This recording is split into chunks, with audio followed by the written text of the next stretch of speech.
eres Jesús, son tus palabras, es tu amor, cuán glorioso eres Jesús, es tu poder,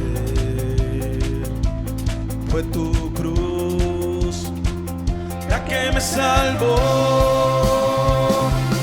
me rescató. Un momento ahí nos dio libertad. Te doy gloria, gloria, te doy gloria, gloria, te doy gloria, gloria a ti, Jesús. Te doy gloria, gloria, te doy gloria, gloria, te doy gloria, gloria a ti, Jesús.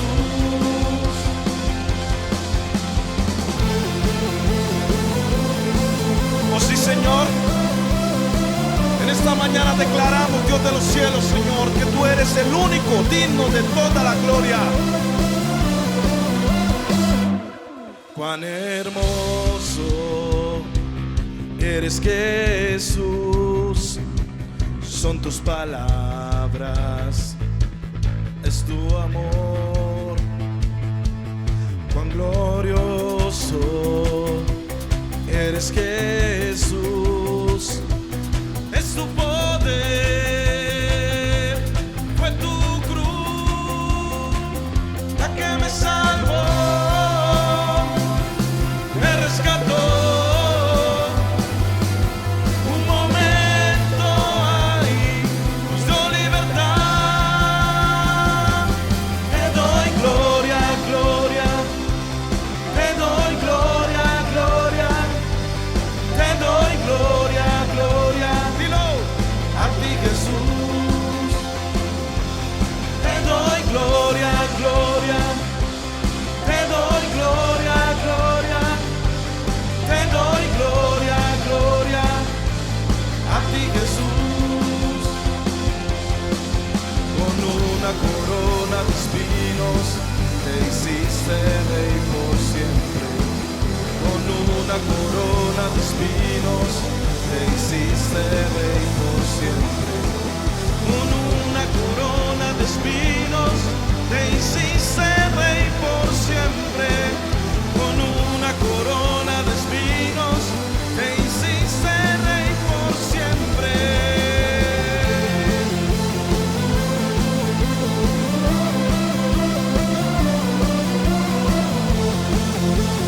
Oh sí, Señor Santo Dios, te damos la gloria, Señor, solamente a ti. Eres el único digno de toda la gloria y toda la alabanza. ¡Vamos!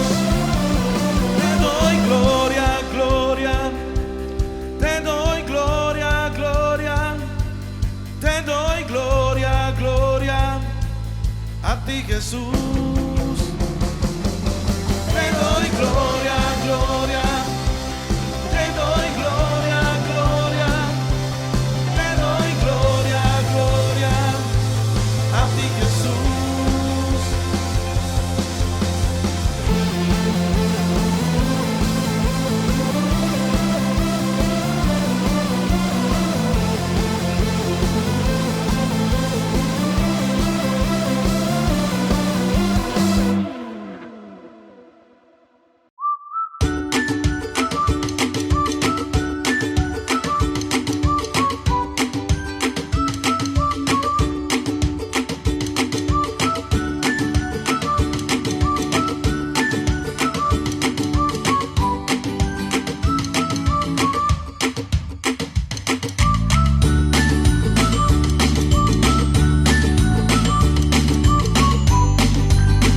Hola niños, Dios les bendiga. Qué bendición poder volver a estar con ustedes por este medio, podernos ver.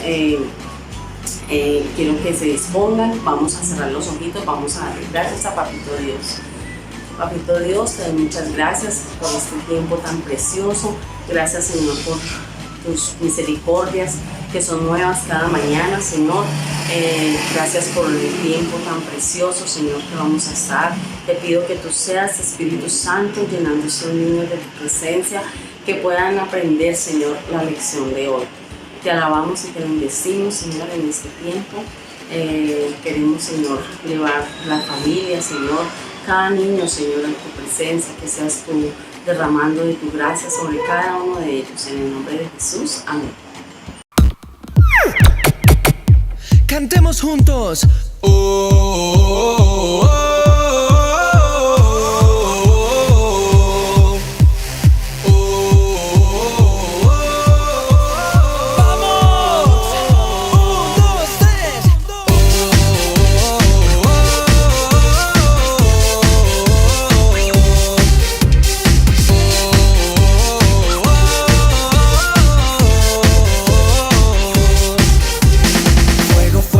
Que no se apague el fuego, porque este party nunca acaba en mi corazón.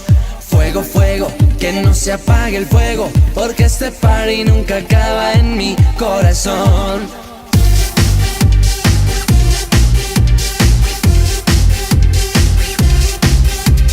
Fuego, fuego, que no se apague el fuego, porque este party nunca acaba en mi corazón.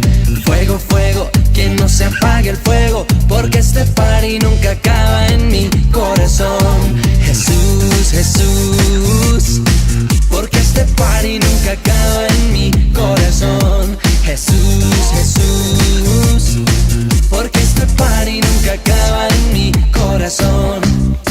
Que tu reino se establezca en esta nación.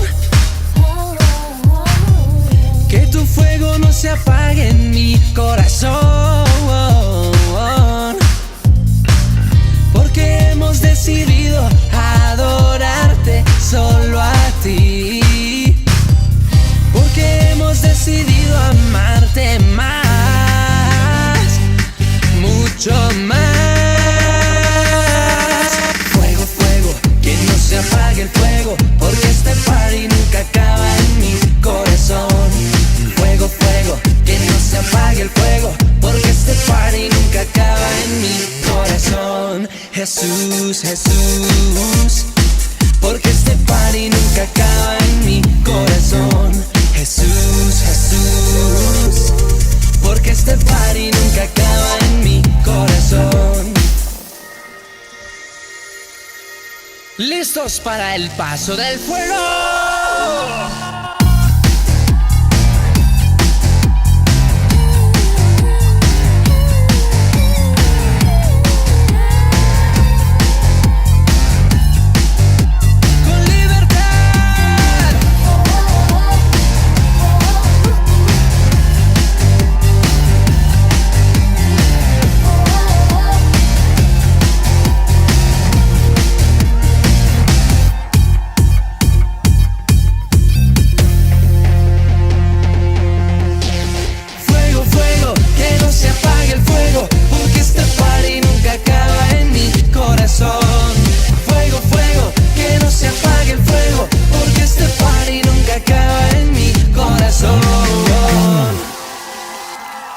Gracias, Rey, te amamos, Jesús.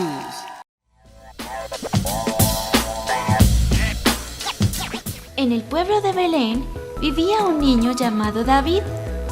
Siendo el menor de sus 7 hermanos, cuidaba las ovejas de su padre Isaí, pues sus hermanos estaban encargados de otras labores, según ellos, más importantes. David aprendió a defender las ovejas de leones, osos y de todas las fieras que acechaban, siempre arriesgando su vida por ellas y siendo muy hábil en defenderlas. En los momentos de descanso tocaba el arpa y cantaba salmos dedicados a Dios, buscándolo en todo momento. Dios se agradó tanto de David que envió al profeta Samuel para que le ungiera como rey de Israel. Pues Saúl, que era el rey de esta nación, no era obediente a Dios y quedaba descalificado para seguir ocupando un lugar tan importante. Samuel hizo lo que Dios le había mandado y ungió a David delante de su familia. Tiempo después, David fue enviado por su padre Isaí con alimentos para sus hermanos. Ellos se encontraban en el campo de batalla sirviendo en el ejército del rey Saúl, rey de Israel. David encontró a sus hermanos, pero mientras hablaba con ellos, salió el gigante Goliat, un temible filisteo que intimidaba todo el ejército de Israel con su gran estatura, su monumental corpulencia y sus majestuosas armas.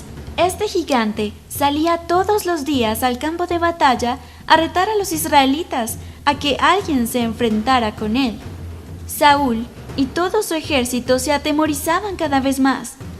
Pero cuando David escuchó esto, le dijo al rey Saúl: «Yo lo enfrentaré, Dios está conmigo». Esto le sorprendió al rey, y viendo que era un simple muchacho cuidador de ovejas, le dijo: «Goliat es un hombre de guerra y tiene demasiada experiencia en batallas.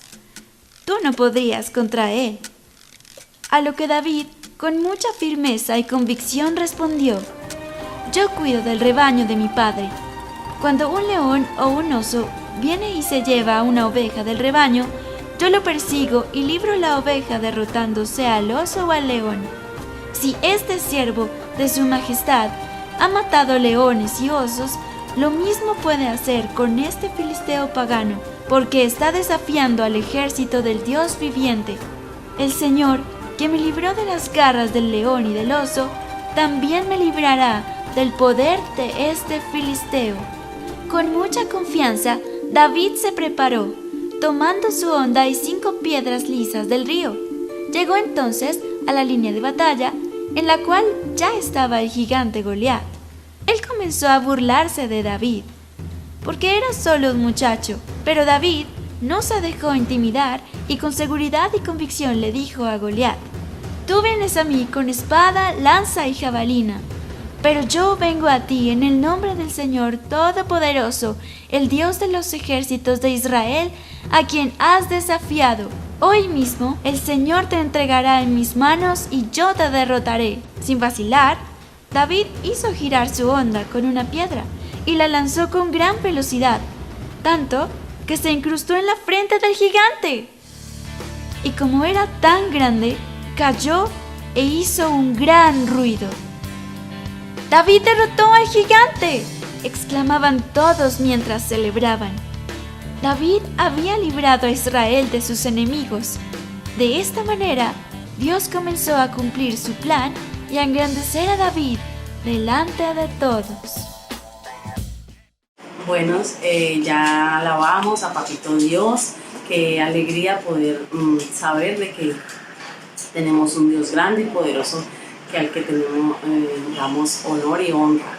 Por eso le alabamos, por eso le adoramos, porque tenemos un corazón agradecido. Hemos estado viendo cada 8 días un personaje, ¿cierto? Aunque estamos viendo personajes de la Biblia, niños que también fueron de mucha bendición. Y hoy vamos a mirar a David. Como ustedes ya vieron en el video, David era un niño que amaba a Dios, ¿cierto? Era un niño obediente también, porque su padre, él tenía trabajos que hacer. David tenía la responsabilidad de cuidar las ovejas de su padre, y era un niño aquí podemos ver, era un niño que le gustaba mucho hacer su trabajo, ¿sí? Era obediente a su padre, y vemos cómo él cuidaba sus ovejitas, y también tenía un instrumento. Allí podemos ver el arpa, ¿cierto? Con el que él cantaba y se gozaba allí con sus animalitos. Le adoraba a Dios, era esa forma de adorarle con todo su corazón.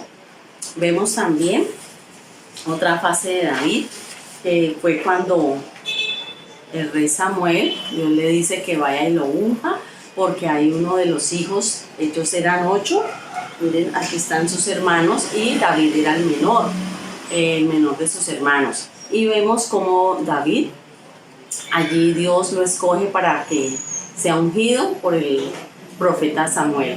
Y más adelante Dios le va a dar un privilegio muy grande de llegar a ser el rey de Israel.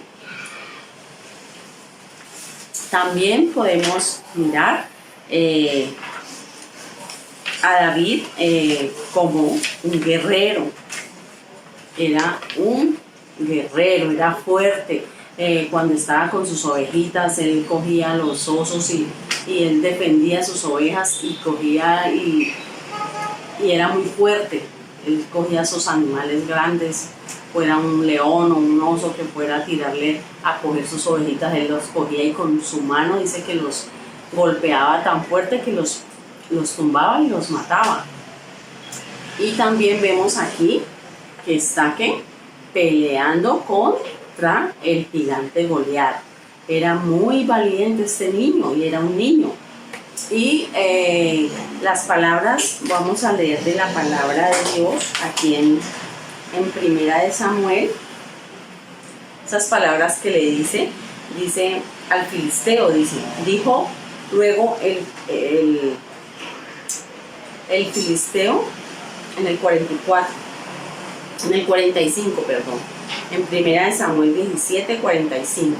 Entonces dijo David al filisteo: tú vienes a mí con espada y lanza y jabalina, mas yo vengo a ti en el nombre de Jehová de los ejércitos, el Dios de los escuadrones de Israel, a quien tú has provocado. Jehová te entregará hoy en mi mano y yo te venceré. Entonces vemos cómo con la palabra David sabía en quién había creído. Y esas palabras que le dice: yo vengo a ti en el nombre de Jehová de los ejércitos. Él sabía en quién había creído. Y así fue como lo derrotó, ¿cierto? Con una onda, cogió una piedrita y venció a ese gigante. Entonces hay esas facetas vemos como David fue un guerrero, fue un niño también que cuidó sus ovejitas y era obediente, era un niño que amaba a Dios, que adoraba en espíritu y en verdad, sabía cómo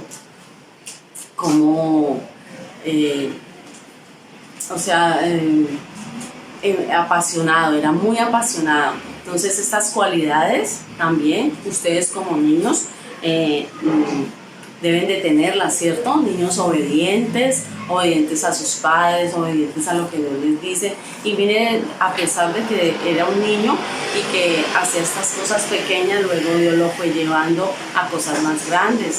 Luego ya cuando fue un grande, pues fue el rey, llegó a ser el rey.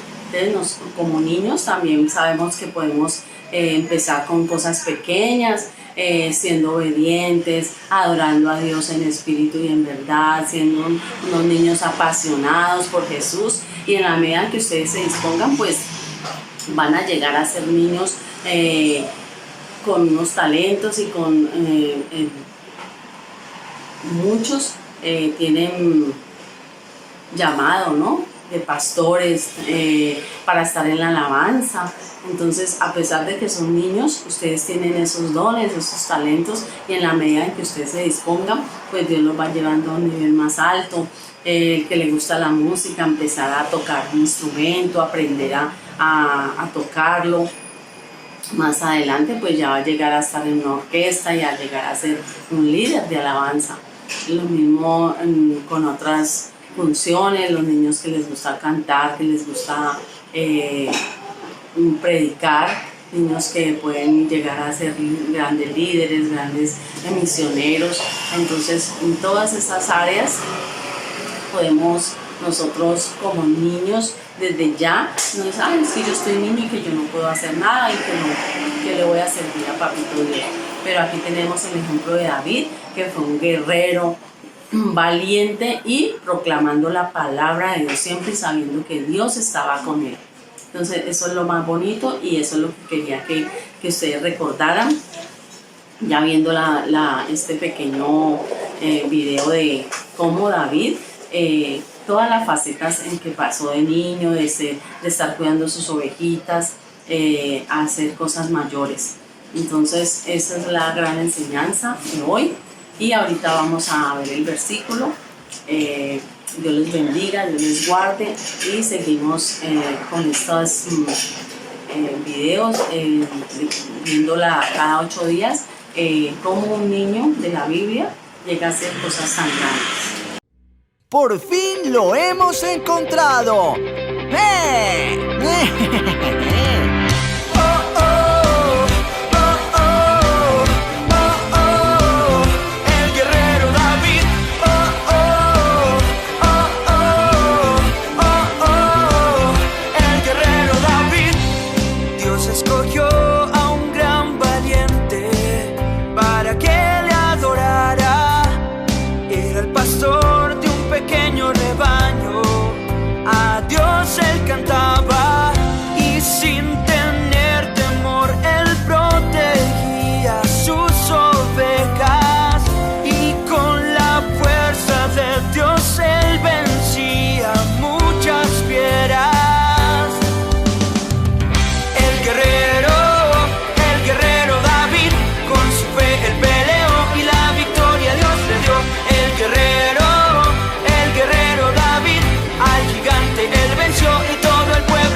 Bueno, el versículo para memorizar está en Salmos 51:10. Dice así: crea en mí, oh Dios, un corazón limpio y renueva un espíritu recto dentro de mí.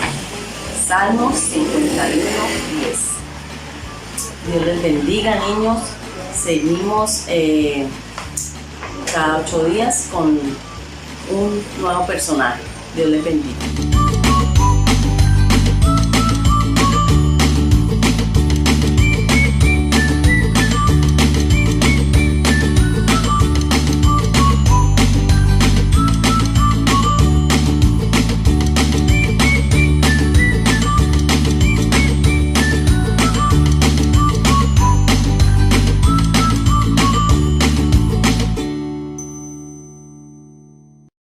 Muy buenos días, Iglesia.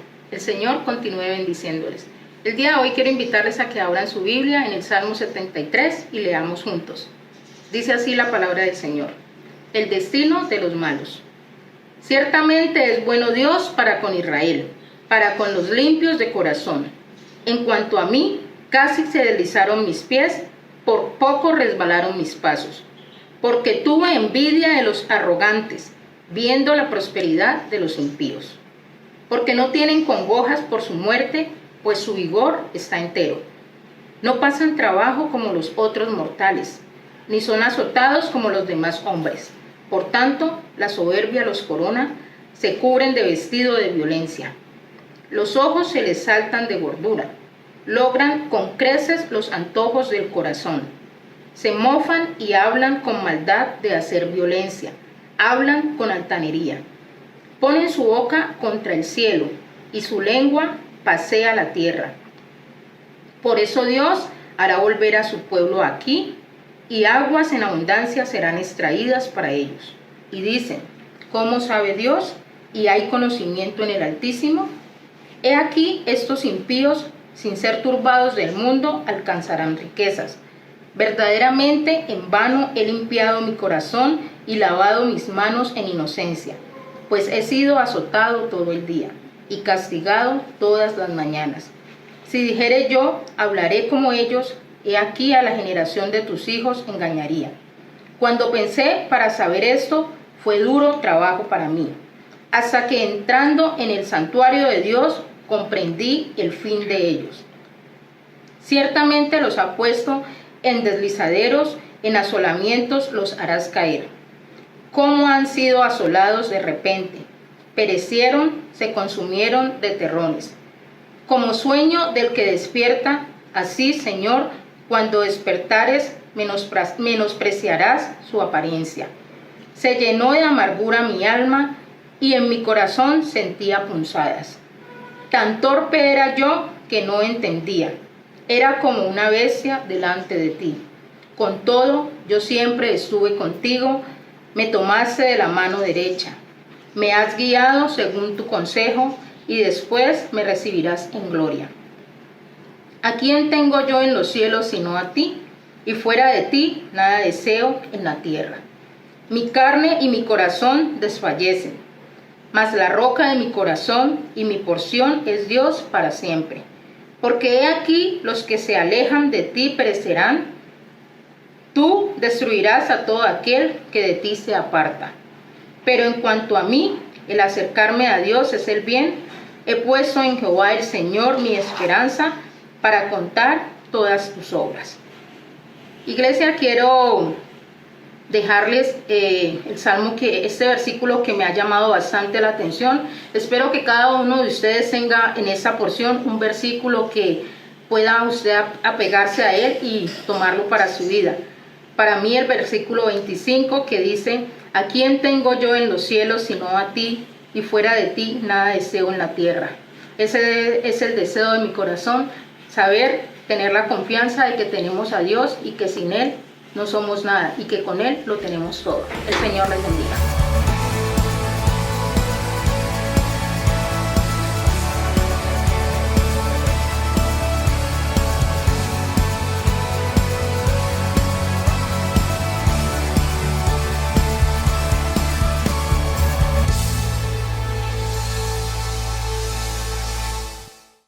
Qué gozo volver a compartir con ustedes estas meditaciones de la palabra de Dios y hablar para completar este tema relacionado con la economía de Dios.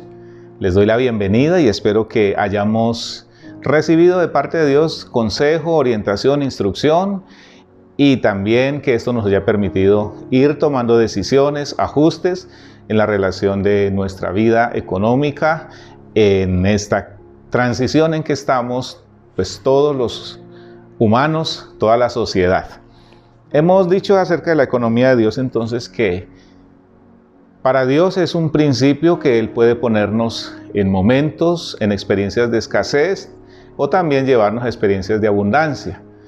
El énfasis allí no es de pronto o la escasez o la abundancia. Tal vez el énfasis y lo que Dios quiere dejarnos como lección es que en ambos estados o en ambas condiciones estamos expuestos o estamos en riesgo.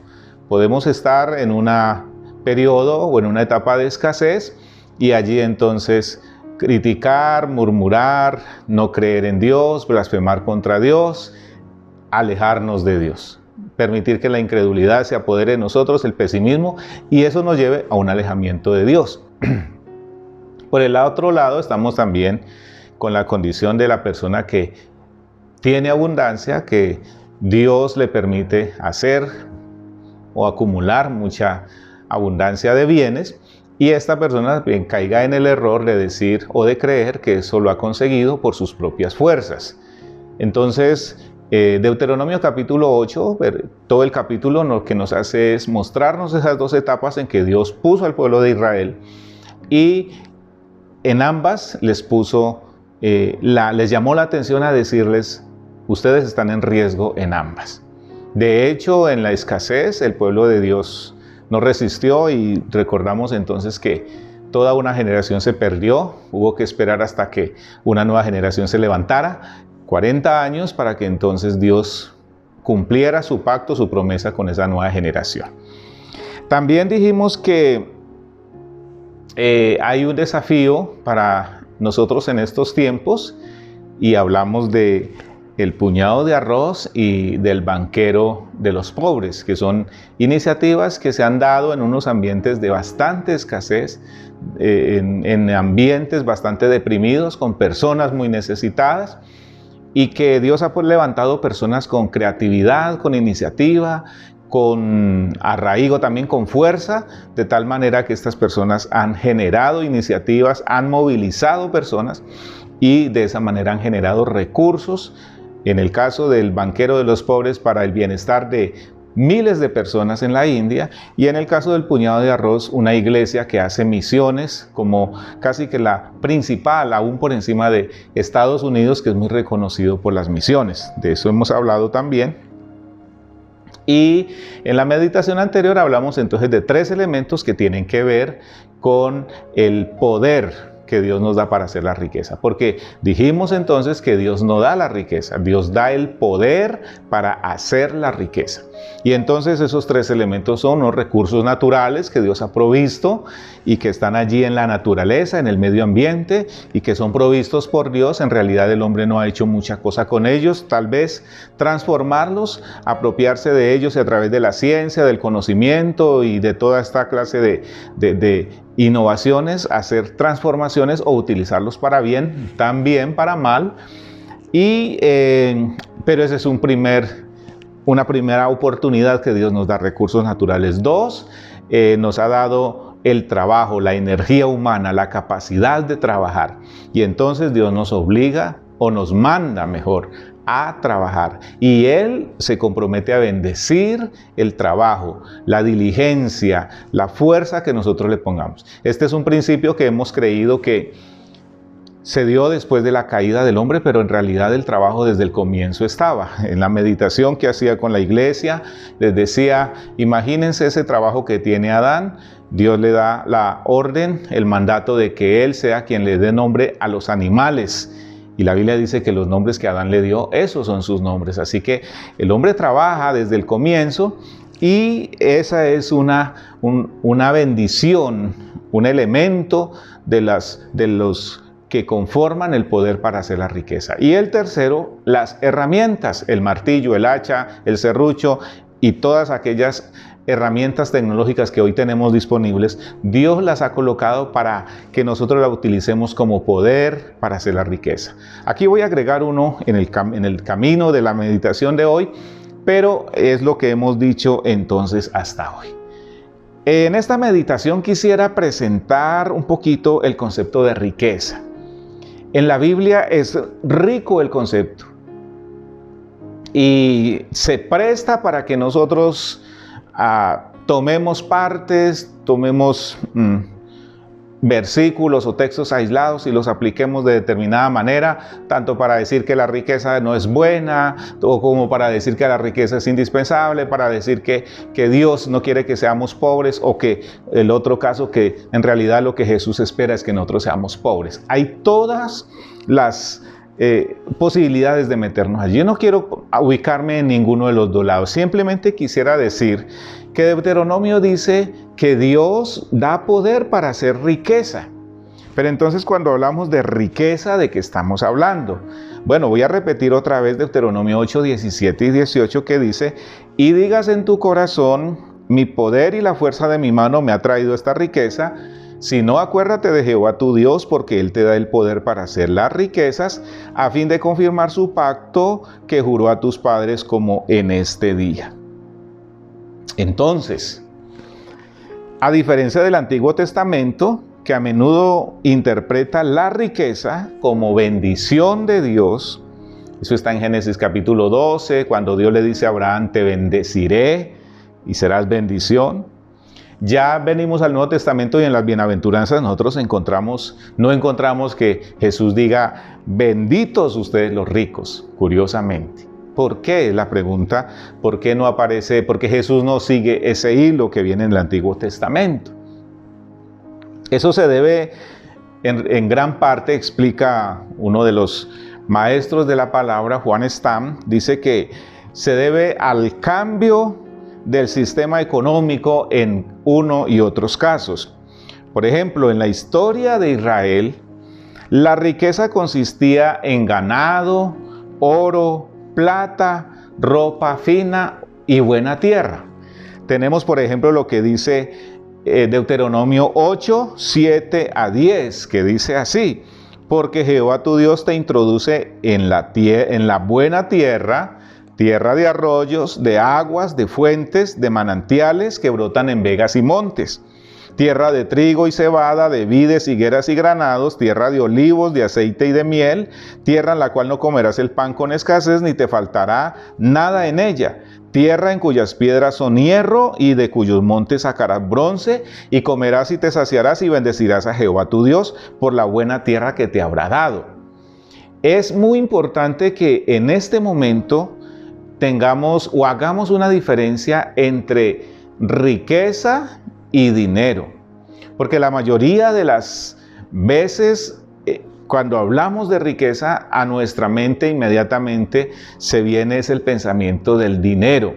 Bueno, el dinero tiene una historia que no vamos a entrar en ella, pero casi siempre nos quedamos allí. Aquí el pasaje me lleva mucho más allá al concepto de riqueza. El concepto de riqueza tiene que ver con buenos territorios para cultivar, tiene que ver con tierras muy fértiles, tierras muy húmedas o con humedad apropiada para el cultivo, tiene que ver con semillas también muy fértiles, pero tiene que ver con la mano del hombre preparando los terrenos para poner la semilla, luego esa semilla creciendo, tiene que ver con el hombre buscando el oro, los metales, los minerales preciosos, tiene que ver con el hombre, dice en el versículo final, dice comiendo, y tiene que ver con el hombre bendiciendo a Dios por todas esas cosas que le ha dado. Para mí eso es riqueza, no es solamente cuánto dinero tienes en el banco, cuánto dinero tienes en efectivo, cuántas acciones tienes, cuántas inversiones tienes. En realidad es todo un paquete, digamos. Aún yo considero que la unidad familiar, la salud, todas estas cosas, un techo donde vivir, todas estas cosas forman parte de la riqueza. Normalmente no los reconocemos así. Normalmente se nos hace tan normal tener una casa que no reconocemos que eso lo ha provisionado el Señor. Algún día nos tocará vivir, o Dios no quiera, sin una casa, sin donde pasar la noche en un invierno, y ahí nos vamos a dar cuenta del valor de poder reposar en una casa con un techo, con una habitación, con una privacidad. Pero eso para mí es parte de la riqueza. Entonces, más o menos esa era la concepción del pueblo de Israel. Ahora, ¿cómo era en el tema de los romanos? Bueno, quiero mencionar un poquito antes, Deuteronomio 28, del 1 al 14, también nos habla de todas las bendiciones que Dios da. Y allí están las bendiciones que tienen que ver con la riqueza, tienen que ver con el bienestar de la persona, y tiene que ver con el entrar y salir, tiene que ver con los hijos, tiene que ver con el esposo, con la esposa, tiene que ver con todo el qué hacer del hombre. Y en la medida en que todo ese qué hacer del hombre vive en un equilibrio, entonces el pueblo de Israel consideraba que vivían en riqueza, que vivían en un estado de riqueza y ante todo en un estado de bendición de Dios. Entonces, en el Antiguo Testamento Dios a menudo permitía que alguien se hiciera rico en respuesta a la fidelidad que esa persona mostraba a Dios. Eso es consistente con la ley, el pacto que Dios hizo con ellos. Dios prometió a Israel que si lo seguía y obedecía a la ley que le había dado Moisés, Él los bendeciría. Eso está en Deuteronomio 28:11, que dice: y te hará Jehová sobreabundar en bienes, en el fruto de tu vientre, en el fruto de tu bestia, en el fruto de tu tierra, en el país que Jehová juró a tus padres que te había de dar. Es decir, en todo, bendición, riqueza, eso es para ellos.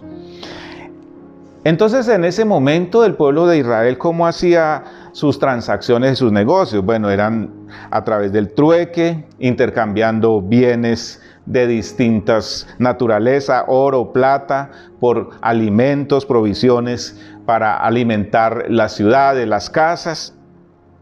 No existían las monedas. Por eso entonces la brecha entre ricos y pobres era mucho menos y era más lógico ver riquezas como bendición de Dios. En el Imperio Romano, para el primer siglo, cuando Jesús empieza a hablar acerca de las riquezas, entonces ya el concepto de riqueza y de cómo conseguir riqueza cambia. Ya se basa en la esclavitud, en la opresión, en el comercio nacional e internacional.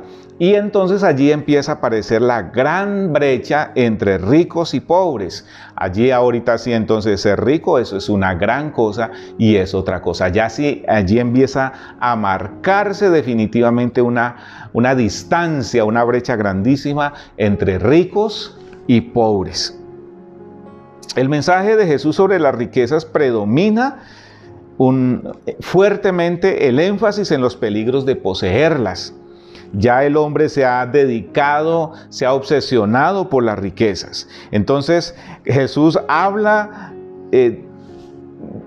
tanto del afán de conseguir las riquezas como de poner la confianza también en las riquezas. En la parábola del sembrador, por ejemplo, Jesús menciona que el hombre puede caer en alguna de tantas circunstancias como esta. Las preocupaciones de la vida, el engaño de las riquezas pueden ahogar su confianza, su búsqueda y su comunión con Dios. Entonces, también dice otra traducción, los negocios de esta vida le preocupan demasiado y el amor por las riquezas los engaña y quisieran poseer todas las cosas. Entonces se convierte en una especie de competencia de quién es más rico, de quién junta más bienes, de quién tiene más abundancia, y dejando a otras personas desposeídas casi en la miseria. Las riquezas seducen con su promesa de felicidad y bienestar, pero en el final dice Jesús que todo es engaño porque en realidad no satisfacen. De hecho, estos son temas presentes en las Escrituras. Por ejemplo, dice Eclesiastés capítulo 5, versículo 10, el sabio dice, el que ama el dinero no se saciará de dinero, y el que ama mucho tener no sacará fruto. También esto es vanidad. Las riquezas amenazan entonces con dar una falsa seguridad que les hace a los ricos creer que ellas bastan y que no necesitan a Dios y que no necesitan el mensaje del Evangelio. Allí viene entonces el riesgo de las riquezas. Ahora, hay un gran poder, hablamos en la meditación pasada de 3 poderes para hacer la riqueza, los recursos de Dios, la energía humana, el trabajo y las herramientas. Pero quiero agregar aquí una, así metiéndola en medio de esta meditación, porque la encontré y vale la pena mencionarla, y es un gran poder para hacer las riquezas que Dios dice es no olvidarse del Señor. Esté en la condición de Dios, que esté, no se olvide de Dios. Y la segunda, o pegadita allí, la obediencia a los mandamientos de Dios. Casi siempre nos preocupamos mucho por las riquezas para nuestro propio bienestar, para nuestra propia comodidad. Pero el Señor Jesús suelta, digamos de alguna manera, una intención más grande, y es la intención de que todas las personas puedan ser beneficiadas, especialmente entrando al reino de Dios. Entonces, hay unas figuras en el Antiguo Testamento que se beneficiaron del pacto conforme lo estamos presentando, el pacto de acordarse de Dios, el pacto de no olvidarse, el pacto de la obediencia, el pacto de aceptar y confesar que las riquezas vienen porque Dios nos ha dado el poder. Por ejemplo, dice la palabra de Dios que Job tenía muchas riquezas, pero que esas riquezas fueron superadas o las alcanzó, mejor dicho, por su justicia. Dice Job capítulo 1 que Job era un hombre santo, temeroso de Dios y apartado del mal. Es decir, era un hombre que tenía como principios que esa bendición que había recibido venía de Dios para su vida. Otro personaje es Salomón. Cuando Salomón es establecido como rey de Israel, entonces dice que Dios se le apareció y le dijo: pídeme lo que quieras y te daré. Y Salomón no tiene en su corazón el deseo de tener riquezas, sino que le pide a Dios sabiduría para gobernar, sabiduría para tomar buenas decisiones, sabiduría para entrar y sabiduría para salir. Y dice la palabra de Dios entonces que las riquezas, el bienestar a Salomón vino como una añadidura, porque Dios efectivamente le dio sabiduría a este hombre, pero además también le dio muchas riquezas. Y de igual manera dice la palabra que se cumplieron estas promesas en la fidelidad de Abraham. Dice que Abraham en Génesis 17:20 era un hombre rico.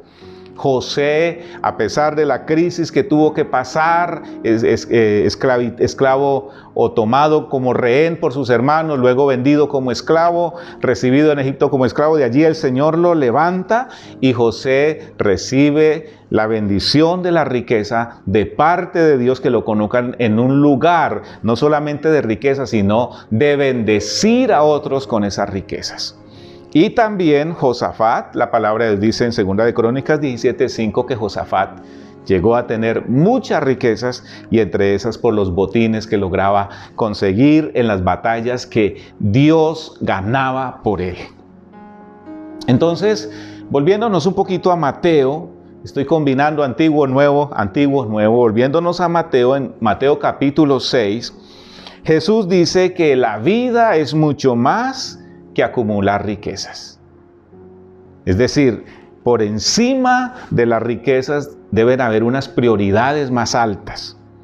En segundo lugar, Dios dice que Él es fiel y que Él está listo a proveernos, así como le provee a las aves y a las flores. Dios es Dios de la escasez, Dios es Dios de la abundancia, perdón.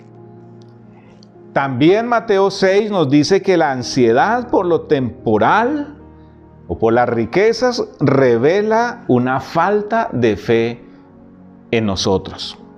También nos dice que de todos modos nada hacemos con afanarnos y desesperarnos. No podremos ir más allá solamente con la emoción del afán y de la desesperación y la ansiedad. ¿Qué nos dice entonces? Una vez más, muy relacionado con acordarse de Dios, obedecer a Dios, buscar primero el reino de Dios, y estos bienes de riqueza, conforme han sido prometidos por Dios, serán añadidos. Entonces, como conclusión aquí de Mateo capítulo 6, yo diría que no tiene sentido afanarnos si es que hemos puesto nuestras vidas en las manos del Señor. Pero recuerden la meditación anterior, poner nuestras vidas en las manos del Señor no es sentarnos a esperar que cae del cielo, quién toca la puerta para darnos algo. Es poner diligencia, revisar cómo puedo utilizar esos recursos, esa energía humana, esas herramientas, y empezar a trabajar, porque hay que hacerlo. Y yo estoy convencido que en esta transición que estamos, Dios va a bendecir la diligencia, Dios va a bendecir la actitud con que nosotros nos enfrentemos a lo que viene.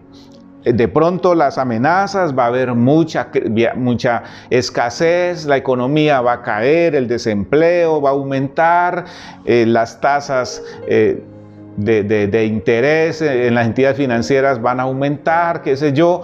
Tanta incertidumbre en la que estamos, pues no podemos quedarnos de brazos cruzados esperando a ver qué viene. Solo debemos saber que Dios nos da el poder para hacer la riqueza, y que la riqueza no es solo dinero. Hay salud, gloria a Dios. ¿Hay alimento para este día? Gloria a Dios. ¿Hay unidad? ¿Hay un techo? ¿Hay opción de ir a trabajar? ¿Hay fuerza para moverme? Hagámoslo, movámonos.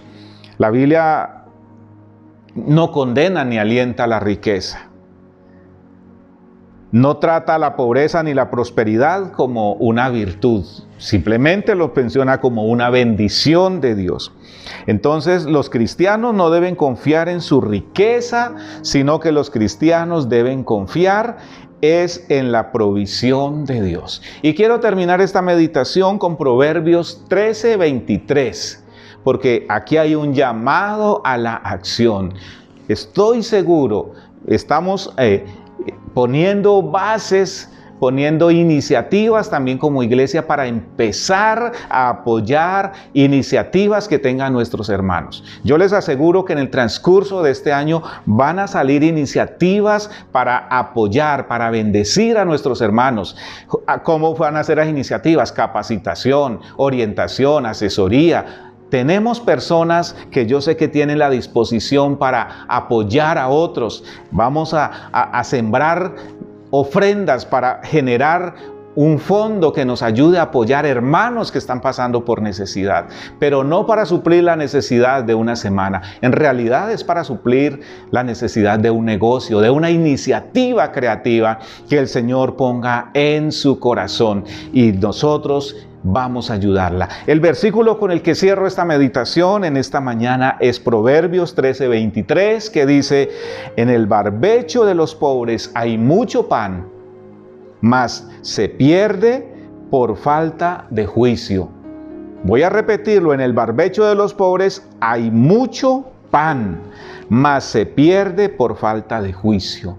Es decir, hay muchas empresas en las manos de ustedes. Hay muchas cosas que Dios quiere bendecir de sus manos, pero se pierde de pronto por temor, por falta de conocimiento, se pierde de pronto por falta de experiencia, se pierde por falta de arrojarnos y pensar, tenemos el pensamiento de que voy a fracasar, no, arrojarnos, y si fracaso vuelvo y lo intento, pero no me meto a este proyecto para fracasar.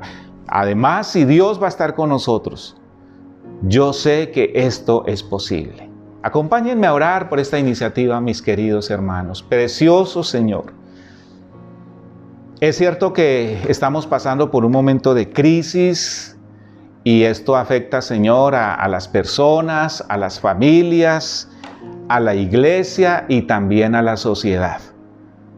La reacción humana entonces es que nadie está dispuesto a hacer una inversión que es de riesgo o que está prácticamente diagnosticada a la pérdida, Señor. Pero Dios de los cielos, te tenemos a ti que nos has prometido bendecirnos.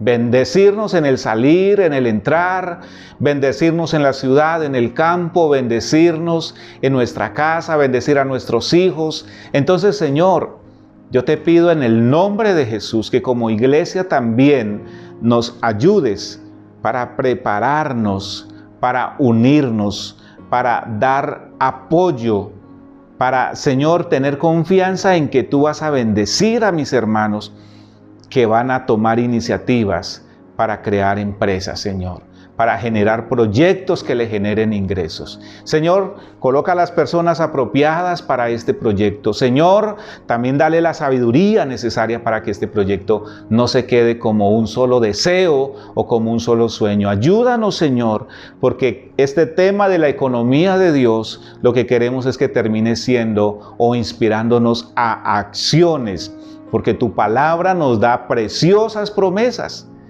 pero también nos exige determinadas acciones.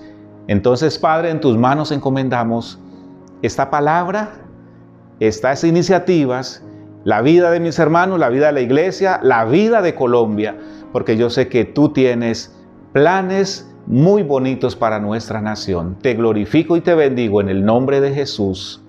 Amén y amén.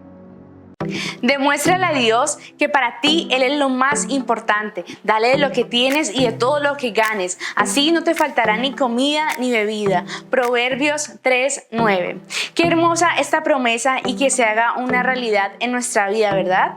Pero Dios nos demanda algo. Démosle a Él lo que le corresponde. Si deseas realizar tu aporte y no sabes cómo, escríbenos a los siguientes números, al 316-410-0882 o al 322-624-4796. Ahí te estaremos brindando toda la información que requieras para hacer tu contribución. Recuerda, también estamos ya en los cultos de manera presencial, así que deseas realizar tu aporte de manera personal, también lo puedes hacer. Debes inscribirte en el formulario que te estaremos enviando previamente para así cumplir con todos los protocolos de bioseguridad que nos demanda la ley. Dios les bendiga.